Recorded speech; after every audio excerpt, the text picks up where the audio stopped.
Bab 178. Kelas pertama Guru Lu.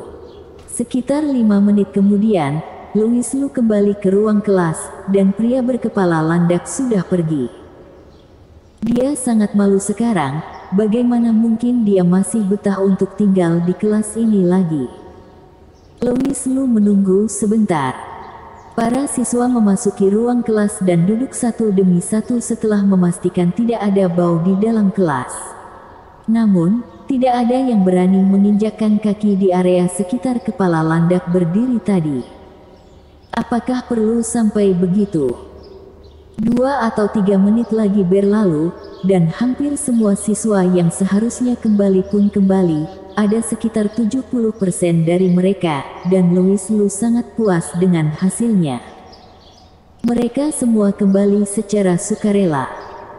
Itu menunjukkan bahwa kebanyakan orang sudah menyukai Louis Lu, dan mereka berkata dengan bersemangat, "Guru, bisakah Anda mengajari kami jarum terbang?" Tampaknya setiap orang memiliki impian menjadi pebela diri.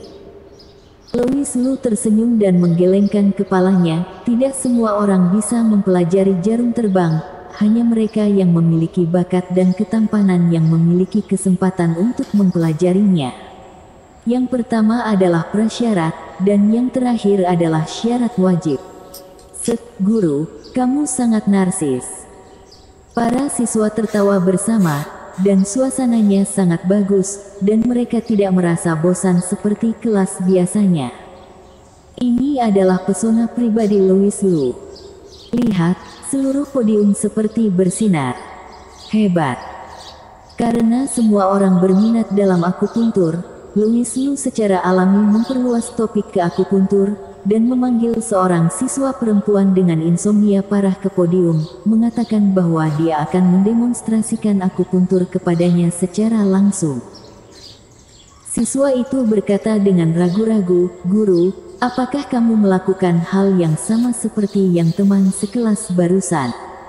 "Aku seorang gadis bermuka tipis. Jika hal memalukan seperti itu terjadi, aku akan segera meninggalkan kota ini." "Jangan khawatir, kamu sangat imut, bagaimana aku bisa mempermalukanmu? Ayo duduk di kursi, aku akan mulai memasukkan jarum." "Nah, Guru, kamu bisa tusuk sebanyak yang kamu mau." Jadi Louis Lu menusukkan jarum halus ke titik akupuntur siswa tersebut, dan menjelaskan, "Ini adalah titik akupuntur." Para siswa di barisan depan meregangkan leher mereka untuk menonton. Louis Lu berhenti dan berkata, "Kalian tidak perlu terlalu tegang di kelasku, kalian bisa naik ke atas untuk menonton." Jadi para siswa meninggalkan tempat duduk mereka satu persatu dan berkerumun di sekitar podium. Melihat jarum kecil menusuk kepala siswa, mereka tidak bisa menahan diri untuk bertanya, apakah ini tidak sakit. Louis Lu menjelaskan, selama titik akupunturnya benar, tidak akan terlalu menyakitkan, lebih terasa seperti bengkak. Jika kamu tidak percaya padaku, kamu bisa bertanya kepada teman kita ini.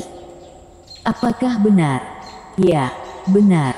Guru sangat hebat. Setelah jarumnya dimasukkan, aku tidak merasakan rasa sakit, hanya ada perasaan bengkak dan mati rasa, dan itu sangat nyaman. Mendengar apa yang dikatakan teman sekelas mereka ini, siswa lain juga bersemangat untuk mencoba. Louis Lu memilih 2 siswa lagi dan memberi mereka akupuntur. Melihat orang lain menginginkannya juga, dia pun tersenyum kecut dan berkata, "Aku hanya akan membantu ketiga siswa ini terlebih dahulu, dan aku akan memberikan akupuntur kepada siswa lain ketika aku punya kesempatan.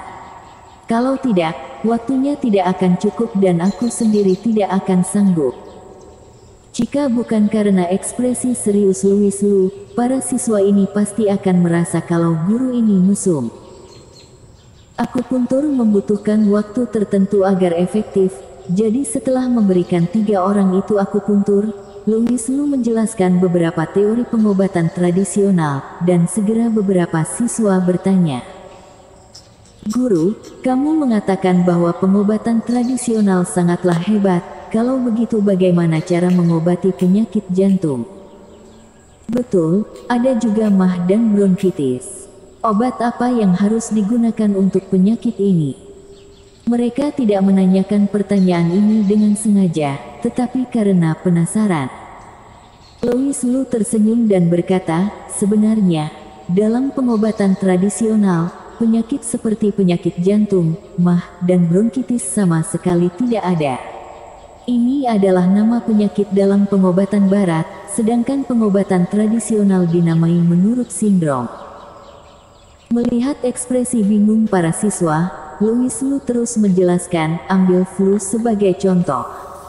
Ada juga pilek dalam pengobatan tradisional, tetapi flu ini tidak persis sama dengan flu dalam pengobatan barat.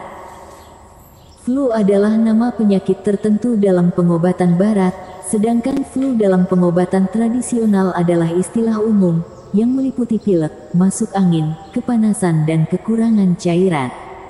Sifat-sifat yang berbeda inilah yang disebut sindrom. Meskipun sama penyakit flu, selama sindromnya beda, cara pengobatannya juga berbeda. Inilah yang dimaksud dengan penyakit yang sama, cara pengobatan yang berbeda dalam pengobatan tradisional. Sedangkan yang dimaksud dengan penyakit berbeda dengan pengobatan yang sama, adalah penyakit yang berbeda dapat diobati dengan obat yang sama selama sindromnya sama. Semua orang sudah mulai mengerti. Agar mereka lebih mengerti, Louis Lu memilih 2 siswa lagi, di antaranya adalah Ginny Wang, seorang gadis dengan bintik-bintik, dan yang lainnya adalah seorang gadis dengan jerawat di wajahnya. Louis Lu melihat bintik-bintik di wajah Ginny Wang dan bertanya, apakah kamu sudah lama memiliki bintik-bintik di wajahmu? Ginny Wang mengangguk, yah, ini tumbuh saat aku SMA 3, dan masih belum sembuh sampai sekarang. Sering begadang. Hei, jika bulan tidak tidur, aku tidak akan tidur, aku sudah siap botak, kata Ginny Wang sambil menjulurkan lidahnya. Bisa-bisanya kamu bangga.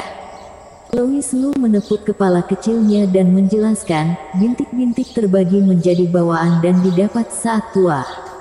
Sedangkan bintik-bintik kamu disebabkan oleh begadang dan masalah metabolisme dalam tubuh. Saat dia berbicara, dia mengeluarkan sebotol bubuk obat. Ini adalah bubuk obat tradisional yang aku kembangkan sendiri. Obat ini dapat meningkatkan sirkulasi darah, menghilangkan stasis darah, detoksifikasi dan menyembuhkan luka. Kamu dapat mencobanya. Oke. Ginny Wang bukan gadis munafik, dia segera kembali ke tempat duduknya, mengeluarkan cermin kecil, menuangkan bubuk obat itu dan mengoleskannya ke wajahnya. Louis Lu menatap gadis berjerawat itu lagi, dan memintanya untuk mengoleskan bubuk di wajahnya juga. Setelah beberapa saat, Louis Lu bertanya, bagaimana perasaanmu sekarang? Ginny Wang berkata, wajahku panas dan sedikit mati rasa. Gadis lain mengangguk setuju. Ini menunjukkan bahwa bubuk obatnya bekerja. Louis Lu menjelaskan, salah satu dari kalian memiliki bintik-bintik dan yang lainnya berjerawat. Itu adalah 2 penyakit yang berbeda, tetapi karena sindromnya sama, keduanya disebabkan oleh gangguan metabolisme yang disebabkan oleh begadang. Jadi setelah mengoleskan bubuk obat yang sama, Anda semua akan mendapatkan hasil yang baik. Efek kuratif, ini disebut mengobati penyakit yang berbeda dengan pengobatan yang sama. Bersambung.